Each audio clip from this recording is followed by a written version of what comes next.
I found my adoption papers while cleaning out my dad's desk, along with letters from my real mother, begging to see me for the past 20 years. Dad had been gone for 3 months when I finally worked up the courage to tackle his home office. The stroke took him suddenly. One day he was complaining about the neighbor's barking dog. The next he was in intensive care with machines keeping him alive. I'd been putting off sorting through his things, telling myself I wasn't ready. The desk drawers were exactly what you'd expect from a retired accountant. Rubber bands sorted by size, receipts filed chronologically, tax documents dating back to 1987. But in the bottom drawer, tucked behind a manila folder labeled insurance, I found a wooden box I'd never seen before. It was locked, but the key was taped to the bottom. Inside were documents that shattered everything I thought I knew about my life. The adoption certificate was dated 3 days after my supposed birthday. My original birth certificate showed a different last name entirely, Rodriguez instead of Thompson. And underneath both papers was a thick stack of letters tied with a faded blue ribbon, all addressed to my father in the same careful handwriting. I opened the first one with trembling fingers, dated 18 years ago. Dear David, please, I'm begging you. Just let me see her once. I know we agreed to a closed adoption, but she's my daughter too. I think about her every single day. Does she like school?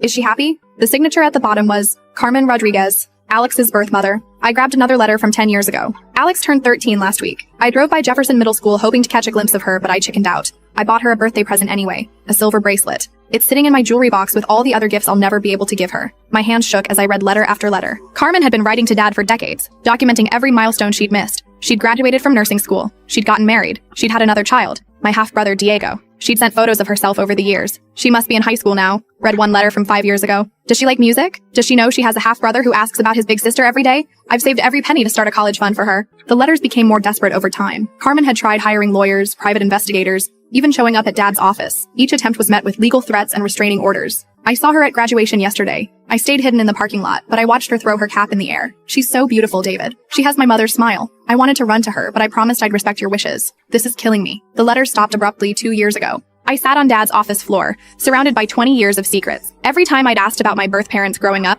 he'd given me the same story. They were drug addicts who died in a car crash. He'd even taken me to a fake gravesite when I was 12. But Carmen wasn't dead. She'd been alive and desperate to know me this entire time, living just 2 hours away. She'd been watching me grow up from a distance. The worst part was finding Dad's response letters, copies he'd kept of his cruel rejections. Ms. Rodriguez, you relinquish all parental rights. Any further contact will be considered harassment. Alex believes you are deceased, and I intend to keep it that way. I couldn't fit what happens next in this short video. Watch the rest down below.